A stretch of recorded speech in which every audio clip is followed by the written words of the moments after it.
Thank you very much for inviting me. It's an honor to be here in Swedenborg House and also to be talking to so many people through the magic of the internet. I'm going to be talking today about Leibniz and Newton. I'm very happy to take questions on what I know about Swedenborg, particularly Swedenborg on Leibniz after the session, but with one or two exceptions, this doesn't concern Swedenborg. But some of the conclusions or some of the aspects of this, I think, do reflect on the capacity of anybody's philosophy to be tainted by a sufficiently powerful attack from other people.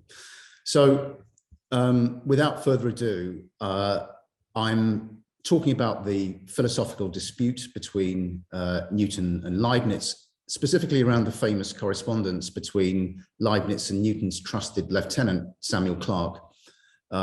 Each side in this dispute accused the other of peddling fictions. These claims were part of a wider set of accusations, insinuating that enemies had a cadre of acolytes committed to supporting fictions. So in that sense, when Leibniz and Newton mutually accused the other of peddling fictions, of having idols or engaging in idolatry, it's not simply a conceptual issue. It's a matter of the institutional structure of the opposite side, of the false authority, if you like, that people claimed for themselves at the same time as peddling these alleged fictions. Although this goes on both sides, Newton and Clarke and all of the disciples of Newton were quite happy to condemn Leibniz. I'm particularly interested in Leibniz's critique, his strategy of saying that Newton's doctrines were figments of the imagination, idols, Baconian idols of the tribe.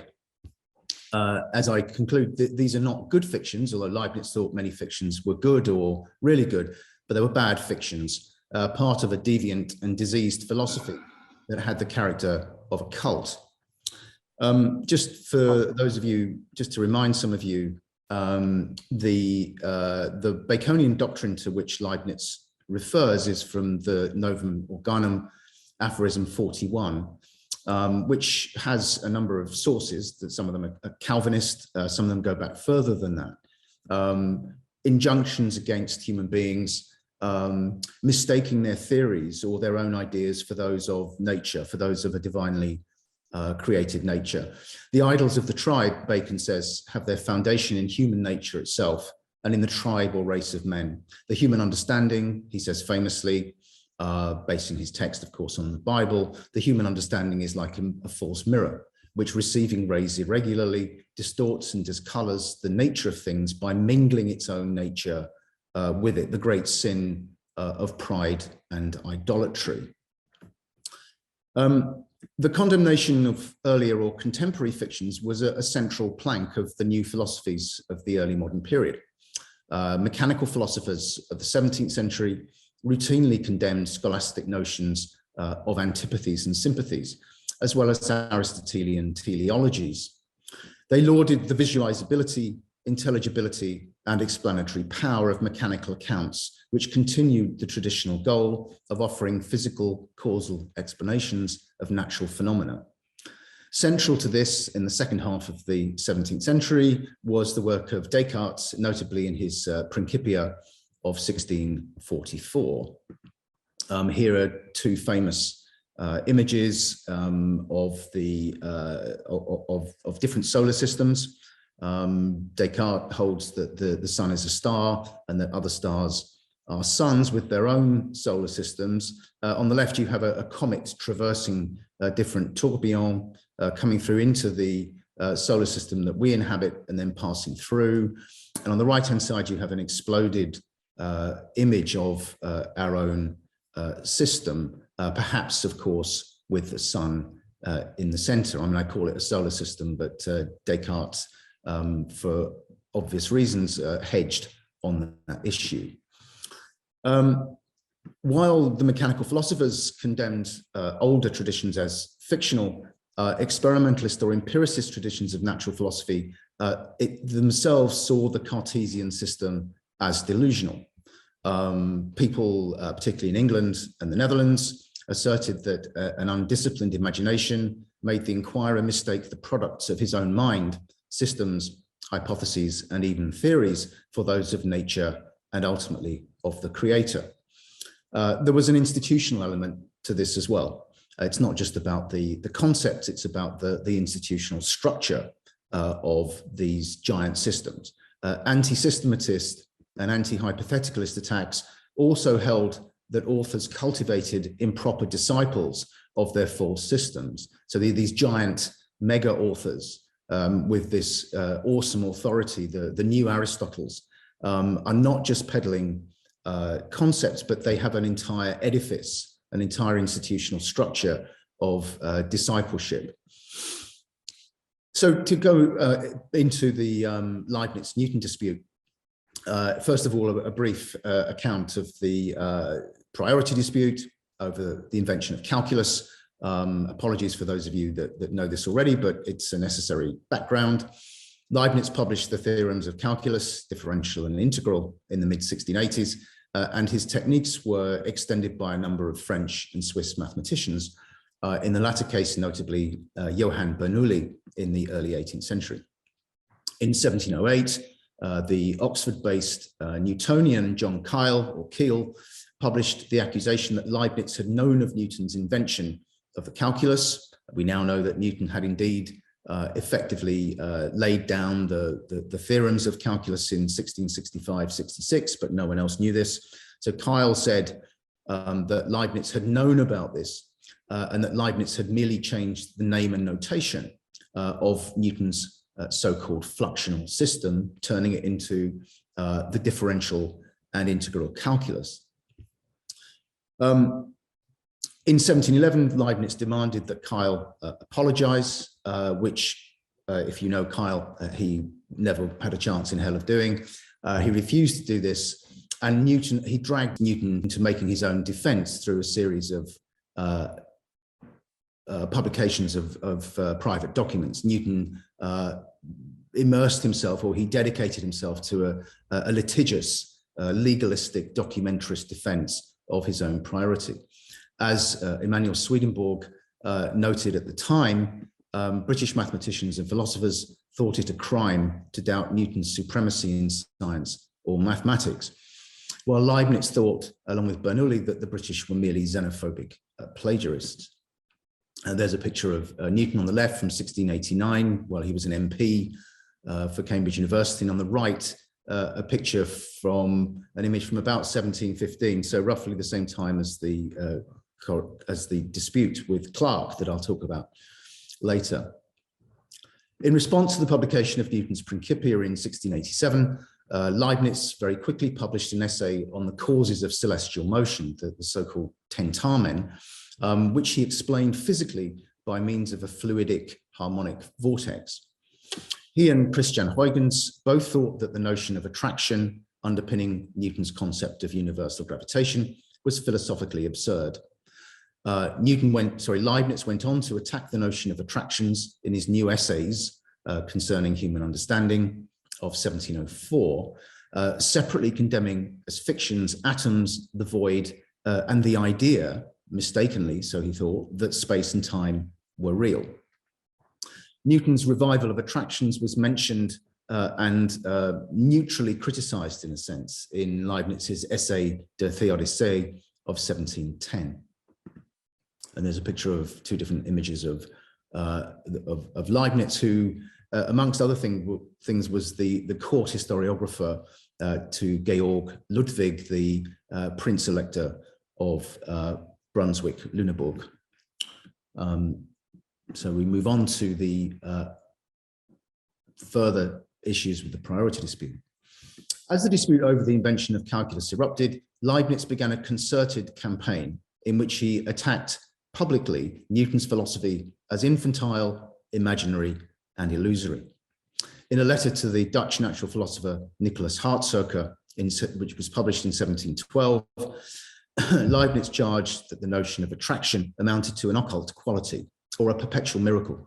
Any system based on this concept, he didn't specifically name Newton's, but it was obvious what it was no better than a romance. Newton responded to say that universal gravitation was an empirically grounded fact and preferable to imaginary fictions such as Leibnizian vortices. In the second edition of the Principia, which appeared in the summer of 1713, Newton added 3 new rules. Rule 3 concerned the validity of inductive generalizations from observations and experiments. That is to say, on what grounds can one say that all of the world is subject to the law of universal gravitation, the inverse square law, from a limited number of observations and experiments from our own local part of the universe? You know, what is the logical support to corroborate the view of the universality of universal gravitation? And Newton said, it may be that universal gravitation is false, but if it is, we're certainly not to relinquish the evidence of experiments for the sake of dreams or vain fictions of our own devising. And 2 things there. I think one of them, again, that there's clearly a kind of vague reference to attacks on fictions that one finds in the New Testament. And also, of course, the vain fictions to which he's referring are the Cartesian Leibnizian systems, which for the mechanical philosophers are the epitome of rational physicalist causal explanations. Newton's pithy claim, hypotheses non fingo, in his attack on vortices and hypotheses in the General Scholium at the end of the Principia, of course, became the great anti-fictivist credo of the Enlightenment. And he puts that into the 2nd edition of the Principia. And his colleague at Cambridge, Newton was no longer at Cambridge, but was Master of the Mint and President of the Royal Society. But Roger Coates, who was the Plumian Professor of Astronomy at Cambridge and a powerful Newtonian, Coates, as editor of the new Principia, bolstered Newton's attack on Leibniz, assailing what Coates called those miserable reptiles who believed in a pervasive material ether, not too distant, it has to be said, from what Newton himself believed. Newton did believe in an ether in private, but Coates didn't know that. He attacked people like Leibniz, who sink into the mire of that infamous herd who dream that things are governed by fate and not by providence. He condemned the ideas of those, and specifically Descartes and Leibniz, who take the liberty of imagining at pleasure unknown figures and magnitudes, and who run out into dreams and chimeras.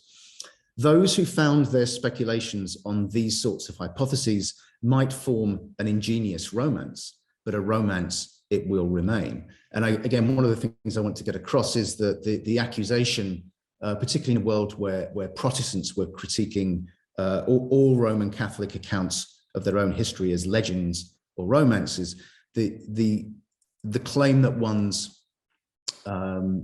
work is simply a novel or a romance or a fiction is not benign.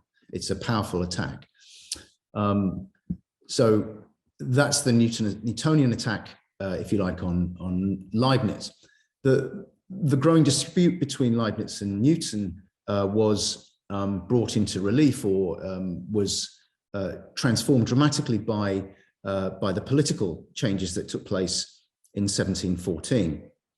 The death of Queen Anne, the last of the Stuart monarchs, in August meant that Leibniz's patron, Georg Ludwig, now ascended to the British throne as George I. Leibniz briefly saw his follower, Caroline of Ansbach, George's daughter-in-law and later Queen of Britain after 1727. She was married to the future George II. Leibniz briefly saw her before she departed for London to become the senior female courtier in the Hanoverian entourage. Leibniz has maintained a correspondence with Caroline in 1715 to 16, separately from the Clarke-Leibniz correspondence, but his distance from her would be disastrous for him. He was stuck in Hanover, having gone from his favorite place, which was Vienna. But Newton and Clarke used various stratagems, including the performance of numerous experiments Clarke was in many ways Caroline's favorite clergyman, and they had very close access to this key player in English natural philosophy in this period. And they gradually drew her away from Leibniz and into their own camp, to Leibniz's chagrin.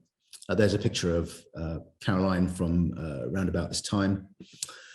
In March 1715, Leibniz told Johann Bernoulli that he had laughed at Newton's remark about God's sensorium in the 1706 Opticae. That's the Latin translation made by Samuel Clarke of Newton's 1704 Optics.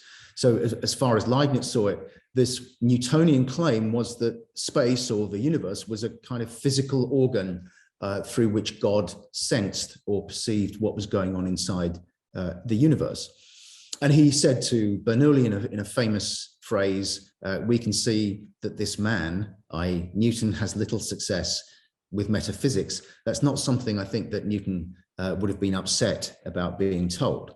But nevertheless, Newton's right-hand man, Samuel Clarke, was one of the best metaphysicians in the country. But Leibniz, I think, is incredulous at the sort of overt or ostensible stupidity of Newton's metaphysics.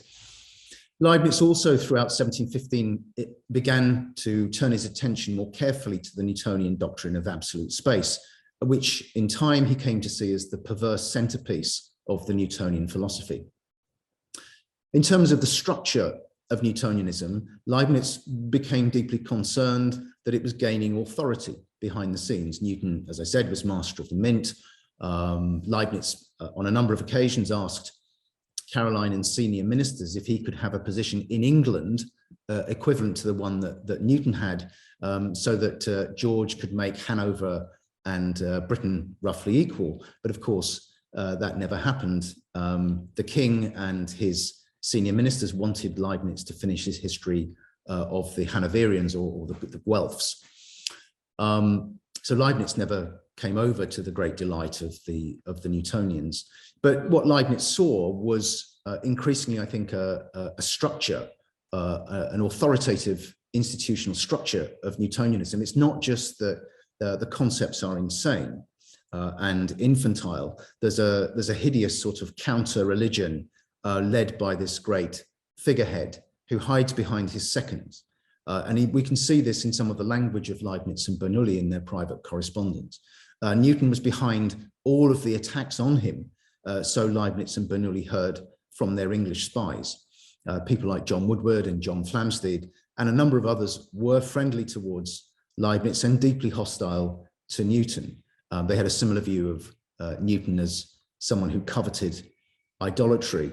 And Leibniz and Bernoulli, I think, came to see very clearly how Newton was inciting what Bernoulli called his toadies to act in his defense. And Newton connived in their actions. They little knew how deeply Newton was really involved in all of the attacks on them. Leibniz now tried a different mode of attack. Again, we can see that the metaphysics, if you like, the conceptual attacks and also the priority dispute are both bound up with each other. Leibniz now tried a different mode of attack. He gave up trying to convince people of the righteousness of his cause in the priority over calculus, or at least he left that to Bernoulli increasingly. But he now sent Caroline in November 1715, the first of his 5 letters intended for Samuel Clarke and ultimately intended for Newton. In this short, pithy piece, he announced that natural religion seemed to decay very much in England. I mean, that itself is a major challenge to Newtonianism and indeed to English religion. He had to be very careful, of course, by saying, I don't mean the kind of stuff that is overseen by the new king, but the Newtonianism and its view of religion and theology is perverse and corrupt.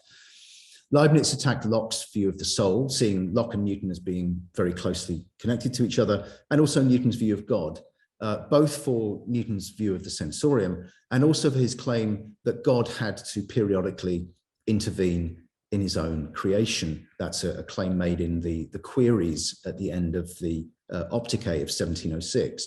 It appeared to Leibniz that Newton's God was an imperfect watchmaker, a terrible craftsman who had to, like some kind of marionette, keep on entering his own system to wind up the watch. In the second letter, Leibniz introduced his philosophical hammer, the principle of sufficient reason. That is to say, nothing happens without an assignable reason or cause. He went on to attack Newton's doctrine of the vacuum as detracting from God's capacity to exercise his wisdom and power. Again, all these things are pretty well known in the literature. In the third letter, Leibniz somewhat angrily expanded his attack. The third letter is a much longer piece. It's an essay as opposed to a series of short, pithy statements. In this letter, he extended his assault to cover absolute space. The notion that space is a substance, or at least a real absolute being, he said, is an idol of some Englishmen. I call it an idol, not in a theological sense, but in a philosophical one. As Chancellor Bacon says, there are idola tribus, idola specus, so idols of the tribe and idols of the cave. He criticized Samuel Clarke's notion of the principle of sufficient reason, where Clarke, according to Leibniz, simply equated God's motives with his will, as if Leibniz said about Clarke, God acted without any reason for his actions. This, Leibniz said, was absolutely chimerical. He attacked Clarke's defense of an extended soul, to fix it to a point, to diffuse it over many points. These are only abusive expressions. These are idols of the tribe. And again, there's something one can say, I think, about the way in which Clarke and Newton, and on the other side, Leibniz, are trying to impose their own definitions. It's not just about the things to which words refer, but it's the very terms themselves. Those terms are very important to grab hold of. The capacity to define terms is in a sense a completely necessary part of winning any kind of argument. In the fourth letter, Leibniz introduced the notion of the identity of indiscernibles, a corollary of the principle of sufficient reason. There could be no reason for God to have created two different things that were exactly the same. Leibniz famously referred to the gardens in Herrenhausen in Hanover and said that essentially you could spend an infinite amount of time and you would never find two leaves exactly the same. There would be no reason for God to have created two things exactly the same. To suppose the universe, as Clarke and Newton did, to suppose that the universe could have started earlier in time and that God had chosen to do this for reasons that were unavailable to us. That's what Clarke and Newton think. Or that God could have created the universe in a different place. He could have shifted the universe by 3 feet to the left or to the right. All of this, these were mere idols of the tribe. They're mere chimeras. They're superficial imaginations. And here Leibniz begins to critique the imaginations of the Newtonians. And he homes in on the fact that it's the deviant imaginative power of the Newtonians that's underpinning all of their delusions. He added a postscript on the imaginary character of the void, which Caroline immediately passed on to Newton. Again, showing how closely Clarke, Caroline, and Newton were involved in processing these letters that came from Leibniz. The last four, here is here's Newton's transcription of the French original of Leibniz's postscript on the void. There's about atoms. Atoms are fictional because no reason can be found to narrow the limits of God's power in the way that the concept of atoms does. They're pure fictions, contrary and unworthy of a real philosophy. The reasons alleged for the void are also a merely sophism, he says. And at the bottom, This was sent on the first in old style English calendar system. This was sent on the 1st of May, 1716. And Newton has written on the bottom, I received this from the princess herself on the 7th, and I copied it on May the 8th. So these letters are going direct to Newton, who is managing the Clarke side of the controversy. The final letter was dispatched in August 1716. Leibniz was already ill. It was dispatched when George was in Hanover, and George was trying to keep up Leibniz's spirits, but Leibniz, I think, was depressed to some degree and increasingly angry at the insanity of the Newtonian philosophy. There's certainly a sense, I think, that the Newtonians are not only caricaturing Leibniz's position, but they're putting forward a deliberately vulgarized and crude version of their own views in a way to upset and mentally disintegrate their enemy in Hanover. So this impassioned text went into much more detail on the topics dealt with in previous letters. And we now know that, behind the scenes, Leibniz was involved in a number of extraordinary projects on monads, on grace, a gigantic kind of extension of his, of the sort of analytic characteristic that he had written 50 years earlier as his PhD thesis, the Analysis Cetus. Bits and pieces of this come out in this final letter, as well as elements from a letter directed against what he called barbaric physics, which was a sort of sacred history of false philosophical positions, which Leibniz copied and pasted almost into the letter to this final letter to Clarke. The Newtonians, he said, peddled a superficial philosophy that forged things such as vacuous spaces in atoms. Superior reasons, such as those of his, such as the use of the principle of sufficient reasons, could not allow these kinds of entities.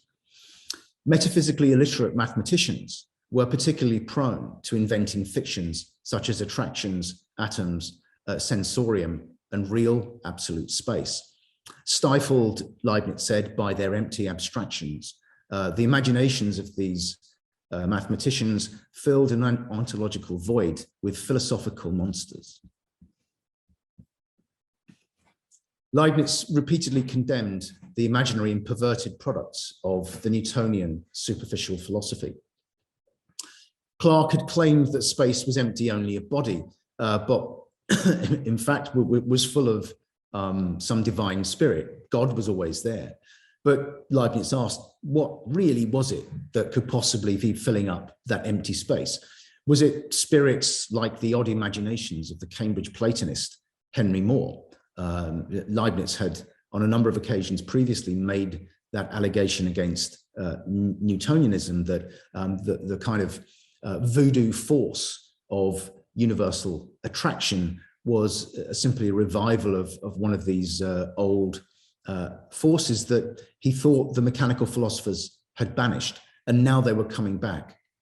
People were once again returning to the spectres of the imagination and to the perpetual miracle or occult quality or chimera of universal attraction. Ultimately, Leibniz said, drawing on the last book in Hobbes's Leviathan, and with clear reference to a potentially diabolical nature of Newtonianism, these ideas were dragging good people from the Republic of Letters back to the kingdom of darkness. Irrational chimeras, he keeps using the term chimera again and again and again, and he talks about the deviant imaginations of the Newtonians. The irrational chimeras were becoming fashionable again in England.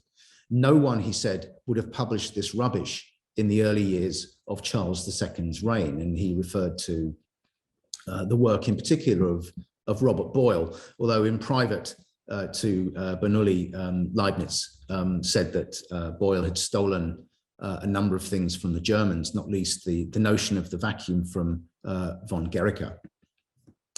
Leibniz warned that philosophers were losing touch with reason and falling in love with their chimeras because there was something in them that appealed to the infantile character of people. There was something in them, he said, that was wonderful. People had fallen in love again with old fairy stories, and they'd grown tired of rational romances, such as the Clélie, the historical romance containing the famous Carte de Tendre, written by Madeleine de Scudéry in 10 volumes from 1654 to 1660. And the Aramina, a 5-volume story published after the Clélie about ancient courtly intrigue, some of which was written by Anton Ulrich, the Duke of Brunswick-Wolfenbüttel, to whom Leibniz was librarian in the 1690s. Most of Aramina was written by Anton Ulrich's sister, Sibylline, who corresponded regularly with Madeleine de Scudéry. I mean, these books, Leibniz thought, were epitomes of rational worlds, very unlike Newton, who had this rabid dislike or hate for fiction. Leibniz thought that some fictions were good, but there was one fiction, there is, Madame de Scudéry, Mademoiselle de Scudéry on the left, and Anton Ulrich on the right. This is the Carte de Tendre. This is a map that shows you how to get to the heart of a woman if you avoid all the pitfalls that you can see on the left and right. And you certainly don't want to go into the lake of indifference. Leibniz was a keen reader of early science fiction. He liked the Somnium of Kepler. He liked the Cosmotheoros of Huygens, the work of William Godwin, and so on and so forth. There was something rational to certain kinds of fiction. So fiction could serve a number of different kinds of useful purpose. Some of them, like those of Madame de Scudéry and Anton Ulrich, were rational and edifying. The order of the text seemed to bespeak the order of this kind of fictitious society. It was a well-ordered, divine kind of society. Some mathematical fictions, like infinities and imaginary numbers, were also allowable in mathematics. But as he pointed out in his essay on barbaric physics, and also in the last letter to Clarke, other fictions appealed to the imagination only, and they seduced the intellectually naive back to the Dark Ages.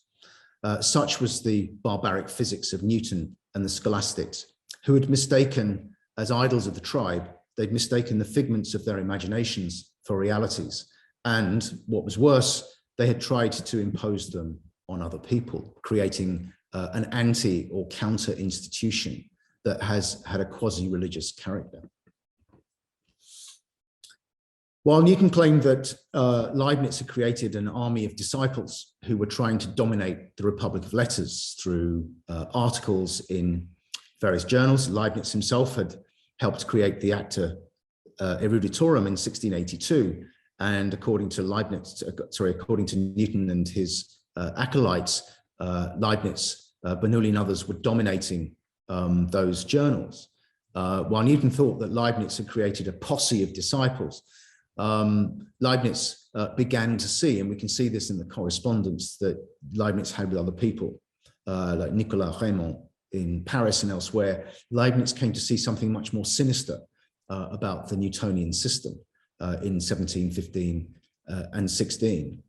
Although he initially believed that his exchange with Clarke was an amusing debate about metaphysics, he increasingly came to see Newton's doctrines lying at the heart of a national or even nationalist cult with Newton at its head. Newtonianism had the character of a false religion that had acquired illegitimate power because of the standing of its leader. Newton's toadies did his bidding, and the idols of its tribe were a coherent bundle of incoherent fictions. I'm just going to finish with some thoughts about a conclusion. The mutual accusations of delusion were, I think, constitutive of natural philosophy in the early modern period. But they're not just shouting Yahoo. They're not benign. The claims being made by most of these people is that this is bad fiction. And they were accompanied by claims that the social and institutional structure of one's opponents, which had these doctrines at their core, were also illegitimate. And there's a nice history to tell. There's lots of history on deism, on Protestant critiques of Roman Catholicism. There's a structure of this two-pronged structure whereby one critiques as delusional or false the content of a rival system, but also the illegitimate authority of that system.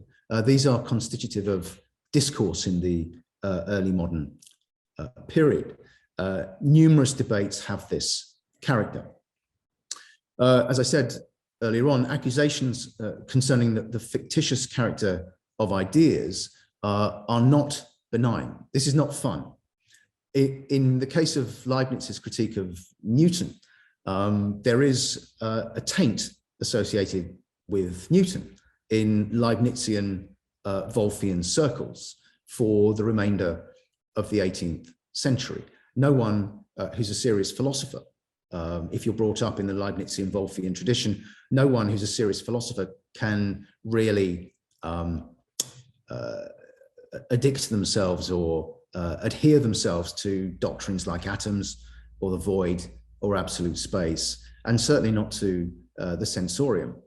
Universal gravitation, of course, is a more difficult subject for these people in the 18th century.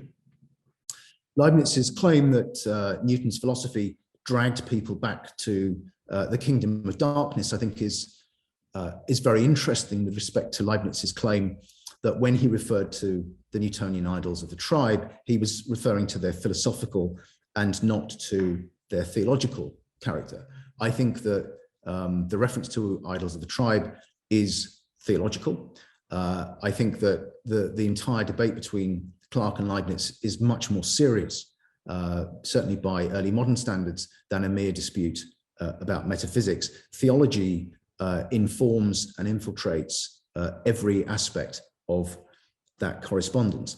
There is something serious about Leibniz's claim that Newtonianism took people back to the Dark Ages, to the kingdom, as he said, of darkness. At the end of his letter to Clarke, his last letter, Leibniz said that the lights were going out across Europe, one might say. The Enlightenment was in reverse, and he concluded, to his chagrin, thanks to Newtonianism, people were once more believing in goblins and fairies. Thank you. Okay, thank you very much, Rob, for very, very enlightening talk on a very interesting discourse. So now we move to our Q&A section of this event. So as I said before, if you have any questions, then please post them into the chat section. So you click on the chat box and that will appear in our chat section, and I can then relay them to Rob. So we have a first question for you, Rob, and this is from Steve Laperouse. I'm hoping I'm pronouncing your name correctly. And his question to you is, modesty does not seem to have been much present in N or L, obviously Newton or Leibniz. So did they genuinely personally hate each other, even at a distance? That's a great question. I'd say yes. But of course, the hate has a structure. You know, one thing I could have said at length, and people are probably glad I didn't, but one of the fascinating things about this is that Leibniz is writing history. I mean, he's told to do so by the king, by senior ministers in London, and by Caroline.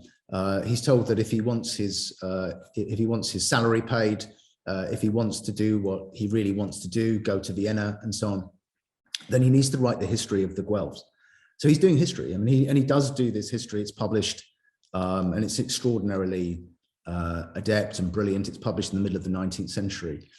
Newton is spending most of his time writing history. He's writing the history of the early church. And I think in the case of Newton, certainly you can see in his writings of his time, when he begins to talk about the way in which metaphysics infected and perverted the early Christian church.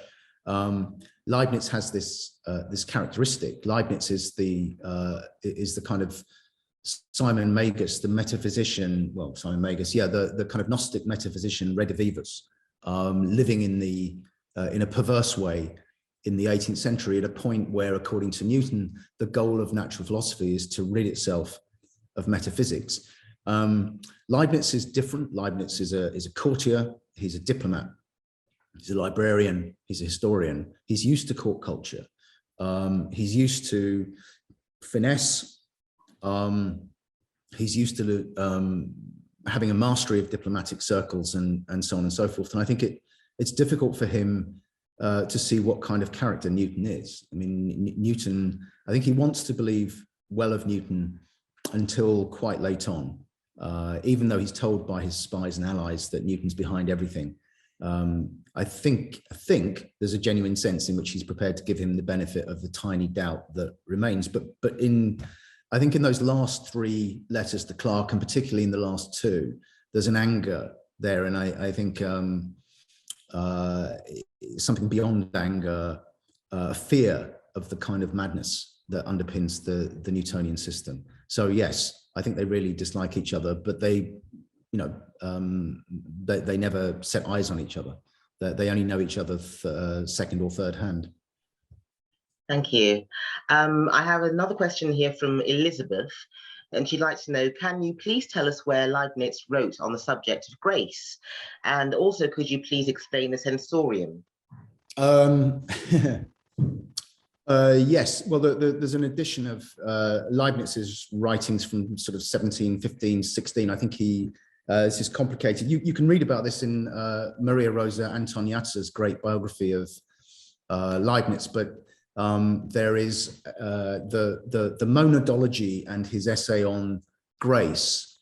They are sent to Prince Eugene of Savoy towards the end of 1715, I think. But of course, the Theodicy of 1710 is about grace. It's about the existence of evil in the world and the degree to which God should be held responsible for that. So Leibniz on grace, yeah, there's a lot there. I mean, most of this is available either, I think most of it's available through the Internet Archive, so it's freely available online.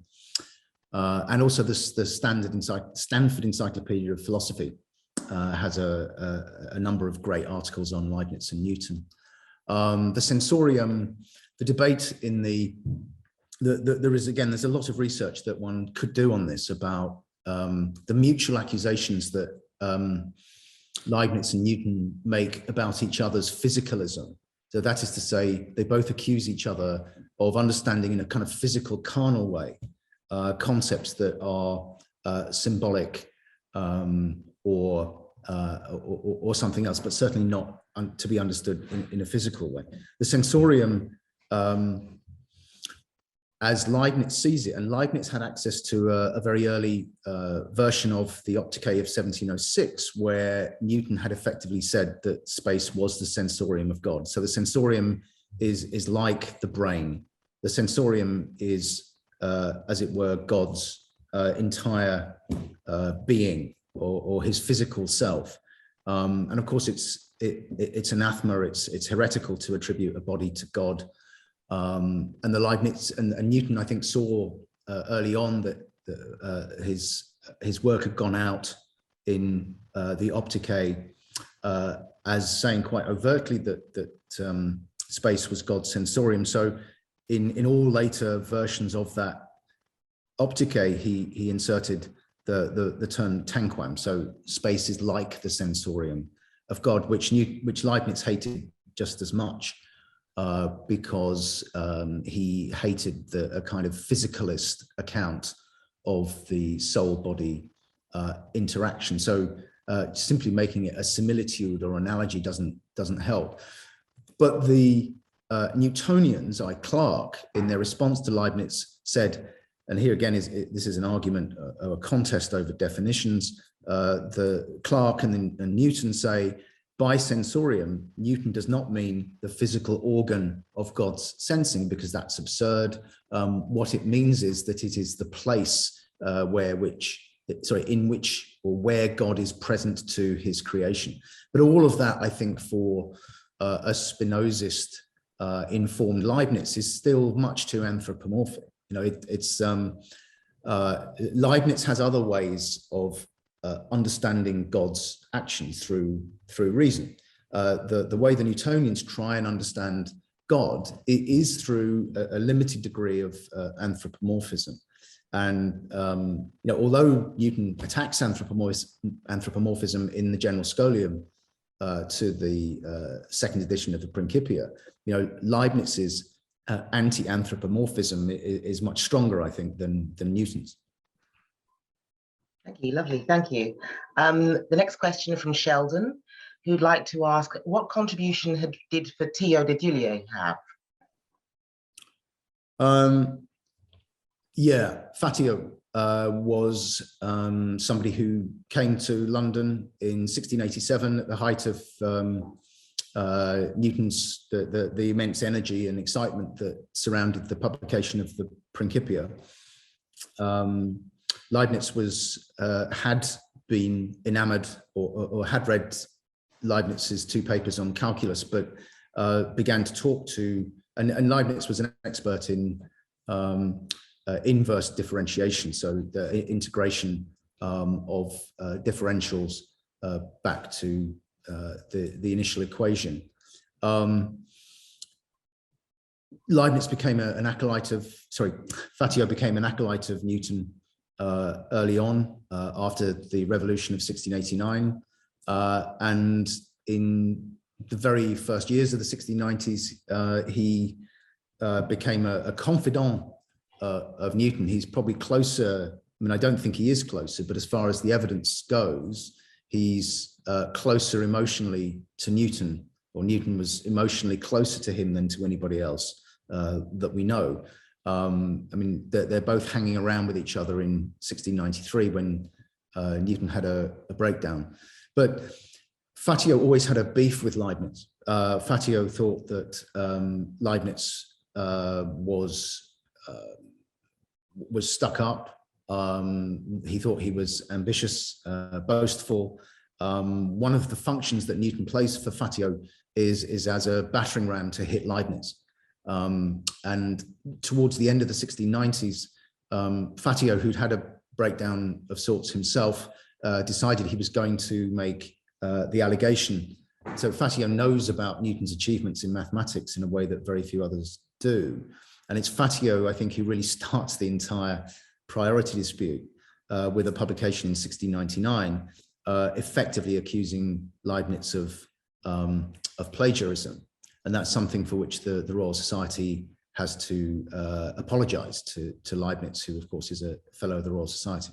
But it's Fatio's animus against Leibniz that in some sense begins the priority dispute over the invention of calculus.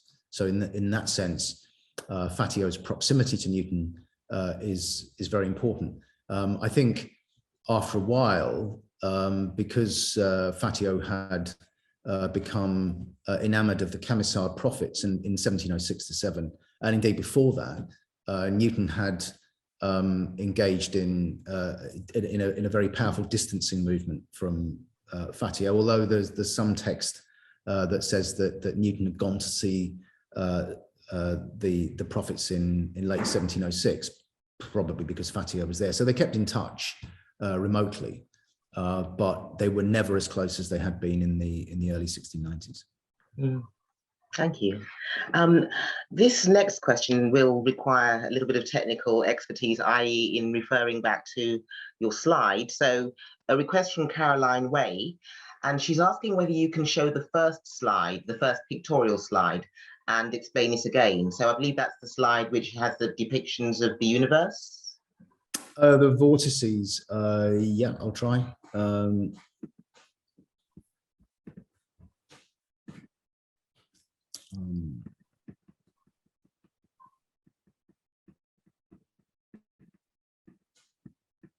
there. Yep. Yes.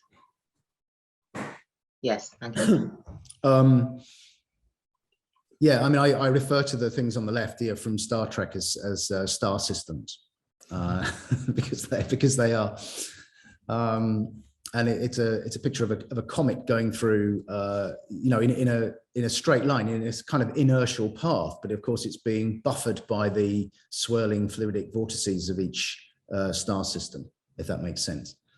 On the left, S, of course, ought to refer to Sol, sun, but because there's an injunction against a commitment to heliocentrism, it just is S without any explanation on the picture on the left. But we know that it means Sol for sun. Wonderful. Thank you. The next question is from Andy Wilson. And he asks, how do the physical issues disputed by Newton and Leibniz, void, ether, attraction, atoms, bear up according to modern physics? As a non-expert, Leibniz's views seem more modern, more aligned with today's physics. That's a very good question. I think the problem with answering that is that, I mean, certainly Newton did not believe in a swirling vortex of matter. He doesn't believe that. And I think there you can see his own anti-physicalism. He thinks that it's a mistake it's a mistake to which human beings are prone, to physicalize or carnalize things that they shouldn't do. But the Newtonian legacy has always been a very peculiar doubled one, which is that in various writings, in the queries to the optics, so the first optics is published in 1704, translated by Clarke as Opticae in 1706, and then there's a second English edition in 1717. And Newton added continually these queries, these questions at the end of this work on optics. And they reveal both his private natural philosophy and also remnants of his earlier work on alchemy. And in that, he talks about ethers. The ethers exist. There's an optical ether, and there may even be a gravitational ether, according to Newton. So the Newton of optics thinks that the ether does exist in some sense. The Newton of the Principia Mathematica thinks that everything is empty. So that you could take the entire matter if you've got all the atoms of matter in the universe, you could put them in a nutshell, because what there is in the world is force. There is universal gravitation. But essentially, the evidence, according to Newton, shows that that there's nothing in the heavens that slows down the path of comets. You can see that comets.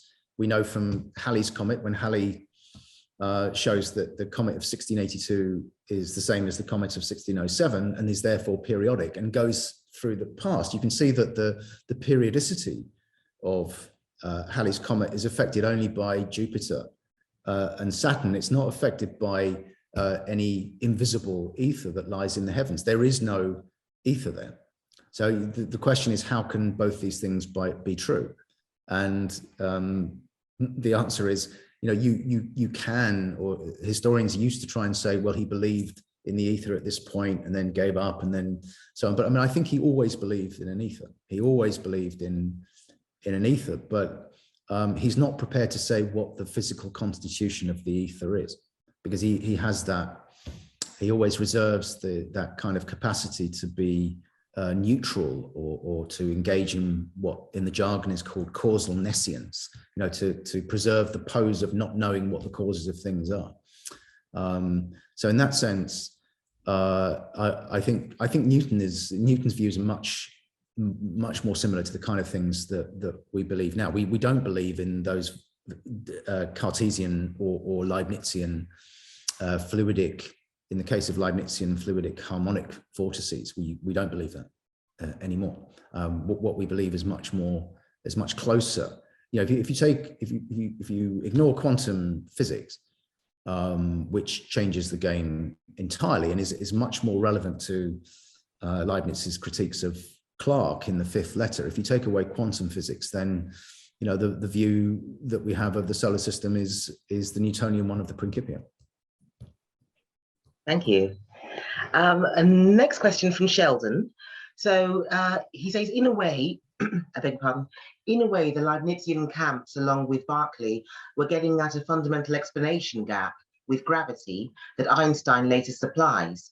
My question is, can you speculate on how Newton would have viewed Einstein's Germany revenge? That's a brilliant point. Well, that requires a long question, because the background to Einstein's two theories and the aftermath, the sort of philosophical aftermath, they're dealing with similar issues to what's being discussed in the Clarke-Leibniz correspondence, as indeed people like Ernst Mach and others knew at the time. What would Newton have thought about this? I think that's a very interesting question, and so I'm always asked that question about quantum mechanics. Now, on the one hand, and again, this is very apropos of Einstein's view of Newton. On the one hand, Newton thinks that God is a mathematician. He's the consummate geometer. He's the consummate, the rational creator of the world. And the world is comprehensible in mathematical terms. I mean, for Newton, the world is Euclidean. But of course, the thing to remember about what Newton does and what's so hateful to Huygens, Leibniz, and almost everyone else in continental Europe is Newton says that there's a force that acts in real time in an infinitely large universe between atoms that are on one side of the universe and an atom that's on the other side of the universe. Now, how can that be true? I mean, Newton says it's just a fact. You have to accept it. The evidence tells us this, but we can't explain it. And if you go into the 20th century and you look at the sort of quasi irrationality of, by 19th century standards, the extraordinary transformations of general relativity and quantum mechanics, Newton would have said, the evidence tells us this. The evidence tells us about time dilation. The evidence tells us about non-locality in quantum mechanics, and that's what we should accept. And the difference between the younger Newton and the older Newton, the younger Newton is of the 1670s. The younger Newton wants to reduce everything to mathematics. Everything is absolutely certain. Anyone who disagrees with him is an idiot. The Newton of the third rule of philosophizing, which I pointed to, is someone who says, look, it's possible. So that Newton is an inductivist. The older Newton is an inductivist. It's possible that universal gravitation, I don't think he thinks it's wrong. And I'm reading back into the past what we now know about Einstein. It's possible that either universal gravitation is wrong or that it's a limiting case of a more general law. But in order to determine whether it is a limiting case or whether it's false, we need evidence, not just the vain imaginings of Leibniz. So again, you can see these mutual accusations of one's opponent's views being figments of the imagination, that they play very important roles. And what would he have thought of Einstein? I think they're clearly people of similar stature, and I think he would have accepted it. He would have accepted aspects of it. Let's put it that way. He wouldn't have thought, but of course he would not have thought it's the last word. He would have thought you have to integrate quantum mechanics and general relativity. You have to integrate them because God doesn't deal with double truths. Thank you. The next question is from Shelley. And she's saying the Bacon quote from Novum Organum about man's observations mirroring rays. I remember reading that at university and interpreting it as a sort of proto-quantum physics, the idea that one's observation of natural phenomena can in itself affect the observation or experimentation. Is there any substance to my interpretation, or is it just my 21st century bias? That's a very difficult question because it goes to the heart. I mean, on the one hand, it's obvious that Bacon's statement is, he talks about idols. He talks about things for which people have a kind of fetish, and that has a religious background. When the tradition that Descartes and Leibniz are in is slightly different, they talk about errors. But both the Baconian empiricist tradition and the sort of Leibnizian, Cartesian tradition, they're both interested in transforming the self. One has to have a regenerate self or a transformed self in order to be a good natural philosopher, because it's a fundamental part of what it is to be human. If you want to be religious about it, it's the result of original sin, that we always mistake our own fictions for something that's real. According to Calvin, the mind is a dungeon. It's a factory of idols. That the mind, the mind proposes, and the hand, in a carnal way, creates. And you can see that Bacon is, some of that view informs Bacon's claim. It's a very different view from quantum mechanics. I think it's an interesting connection. I mean, the issue of the way in which human activity has an effect on the results of quantum level experiments is difficult. It's not.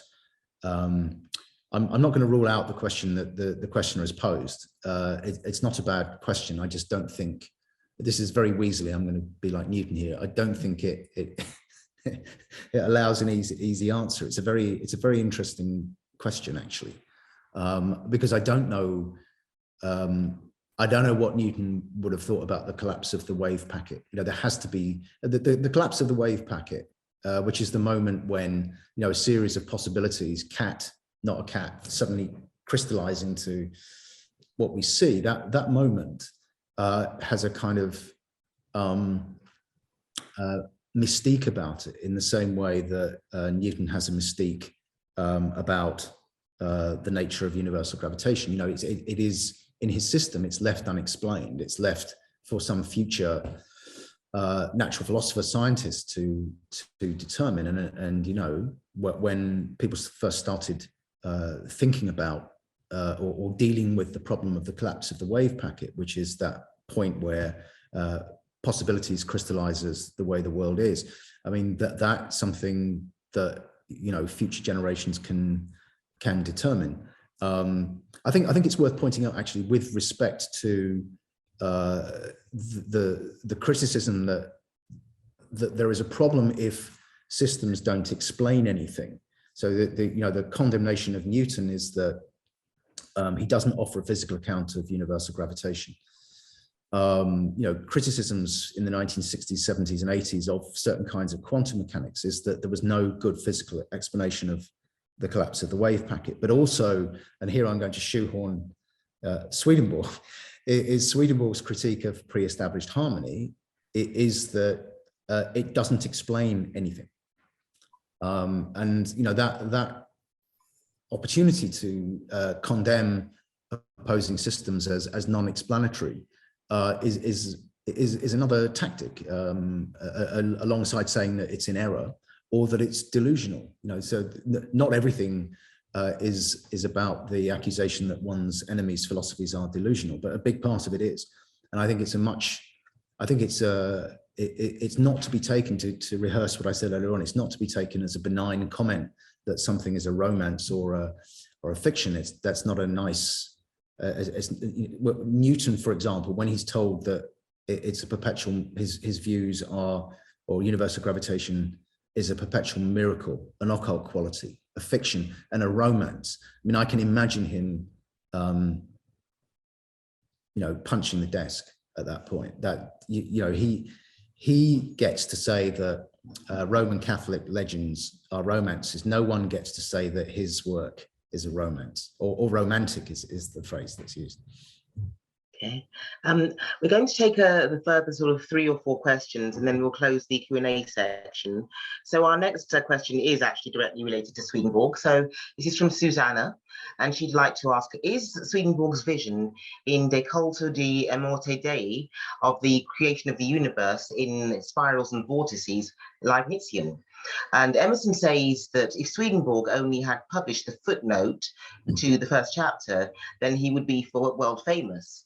Swedenborg was in Wolfenbüttel in 1721, but Leibniz was traveling.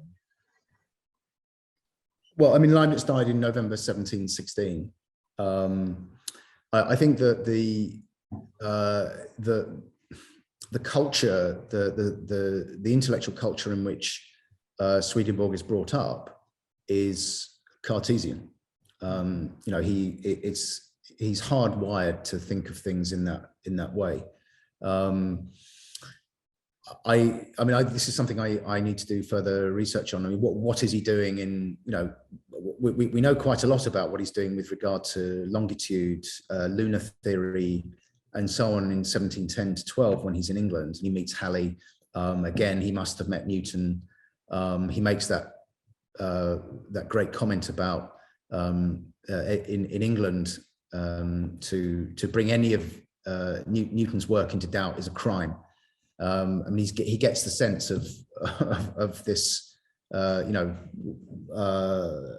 I wouldn't call it a xenophobic nation. I mean, that's precisely the point. Is that there are lots of people in England who really dislike Newton and are supporters of Leibniz, but the way in which people coalesce around Newton is one of discipleship and so on, and he sees that. But his, you know, the work he publishes in the early 1730s, his notion of vortices and spirals, it clearly comes from a commitment to visualizability that we see in the Cartesian Leibnizian system. I mean, he's committed to the mechanical philosophy in a way that Newton and his crew have left.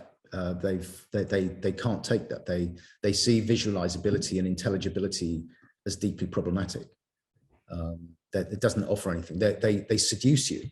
That those ideas are seductive, but they're false. You know, the Cartesian vortices, they're not just seductive. You know, Descartes says that micro matter is real.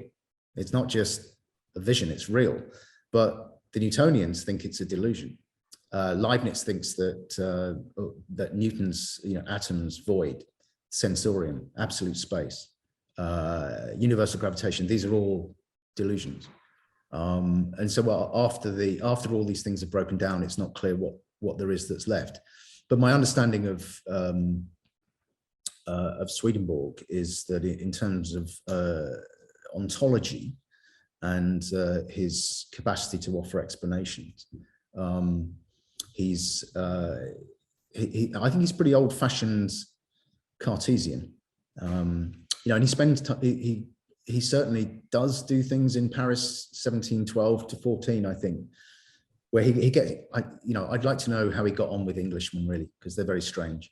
He probably got on a lot better with the French, I think. Thank you. This next question from Shelley. I'm struck by the ad hominem, unprovable and almost emotional nature of the attacks between Leibniz and Newton, mostly by Leibniz. Was there more substance to the attacks, observations or experimentation intended to prove wrong the ideas of the other? I understand Leibniz seemed to perceive his attacks as defense of theology at the time, but did it occur to him to delve into a deeper examination of Newton's ideas so as to dispute them logically? Well, I think that there's an elephant in the room in terms of what is going on here. I didn't have time to, I know that's a Weasley thing to say, that one doesn't have time to say things, but I think Bernoulli and Leibniz, there's a wonderful exchange in 1714 where Bernoulli points out that some of Newton's disciples have gone mad and they've become visionaries like Fatio. like George Chain. And then he says, and then we've got William Whiston, who's a Newtonian, who's the Lucasian professor who came after Newton, who's trying to revive Arianism. You know, there's this very potent form of anti-Trinitarianism, but they have no sense that Newton is the arch heretic behind the scenes, which is extraordinary, really, because the only way they deal with Newton is to see him as this puppet master who's behind the scenes. And very few people do what Larry Stewart called seeing through the scholium. So very few people read Newton's very brief accounts of theology and see that there's something very nasty lying behind it. But, you know, they think Newton shouldn't be spending time with Samuel Clarke or William Whiston, who are both known to have grave doubts about the Trinity. They don't know that those grave doubts come from having spent time with Newton himself. Leibniz does critique, but, you know, not in the Clarke-Leibniz correspondence, but each of those doctrines, atoms, void, and so on, he's got an extended series of critiques behind the scenes. But of course, Leibniz's problem was always the opposite of what Newton said, in a way, which is that Leibniz didn't publish enough.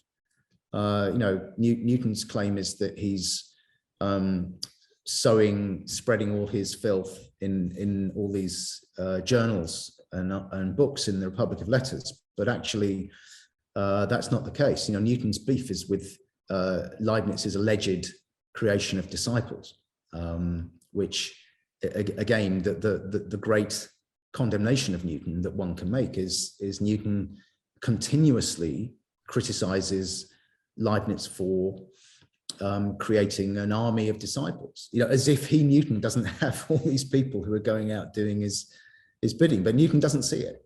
He says, you know, Leibniz has made a life out of correspondence and creating an army of disciples. I gave off correspondence, or I left off correspondence 40 years ago, and I leave truth to shift for itself, Newton says, in a bizarre and sort of self-unaware way. But Leibniz does subject Newton's stuff to critique. I think one of the wonderful things about the Clarke-Leibniz dispute is the way in which they are, you know, it's the tip of an iceberg. That's one way of thinking about it. Underneath it is this vast array of, you know, quite sophisticated metaphysical, in the case of Newton, quite sophisticated metaphysical views. In the case of Leibniz, you know, he's the greatest metaphysician of his age. But they're both caricaturing each other, and it's the dynamics of that, and that they're both making pithy aphoristic statements until the last couple of, Leibniz has these very long letters, and the Newtonians, the Newtonians in the last two responses, so Clarke's two responses essentially say he's just repeating himself from before. That's their tactic in the last two. But Leibniz is by no means simply repeating himself from before. He's adducing a brand new set of concepts, including the notion of monads that he's working on right at the end of his life, which of course to the Newtonians is completely incomprehensible and an example of the worst kind of metaphysics. Thank you. I have the final question here from Andreas, and he'd like to know, which famous philosopher do you think is similar to Newton and Newtonians?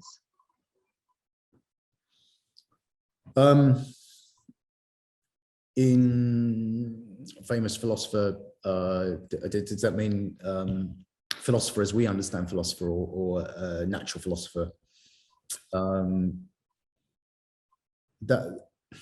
It depends whether you like Newton or not. Whether you think he's like what John Flamsteed, the Astronomer Royal, and Leibniz and Robert Hooke think he is, which is someone who is really unable to deal with people except by dominating them. Are there philosophers like that?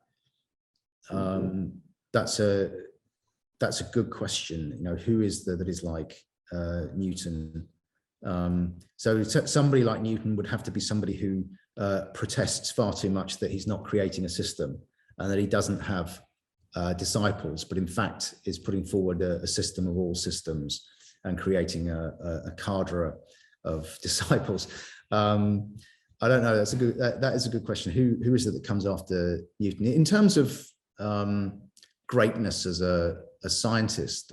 Then there are cults. We know that there are philosophical cults in the 19th and 20th centuries. There are cults of Heidegger and many others, and so that Spinoza. I see Spinoza.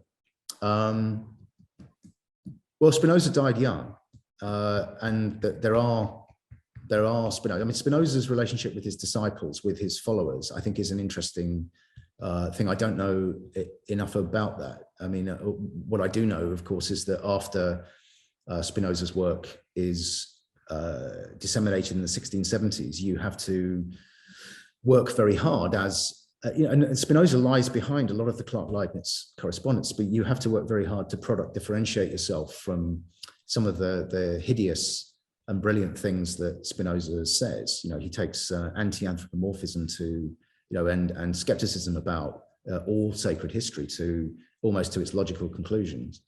But no, I think that's a good question. In terms of the greatness of scientists, I suppose in terms of followers, and this is a shameful nationalist thing, but the person I know best is Darwin. But I think Darwin, although by his own time he's a hyper-liberal, I think it may not be long before he finds himself being cancelled. And all the statues that were erected to him and all the stained glass windows and all the buildings that are named after him, we may find that Darwin is going to be removed and put into a museum. Thank you. Interesting point to end on. Thank you so much, Rob, for such a highly engaging talk and for such in-depth and informed responses to all of the wonderful questions that people have posted here. So we hope you've enjoyed this presentation, and I'd also like to extend thanks to my colleague Alex Murray, who you can't see, but he's actually working in the background to deliver this webinar to you, this Zoom event, and he deals with all the technical aspects, so very much thanks to him. And if you'd like to watch this again, we are actually recording it. So after our live broadcast, the recorded version of it will be available on our YouTube channel over the next few days. So if you haven't already done so, you can subscribe to our YouTube channel to get an alert when this broadcast is made available there. So in conclusion, I suppose, thank you all for joining us from wherever you are in the world, and enjoy the rest of your day. Thank you. Thank you for coming.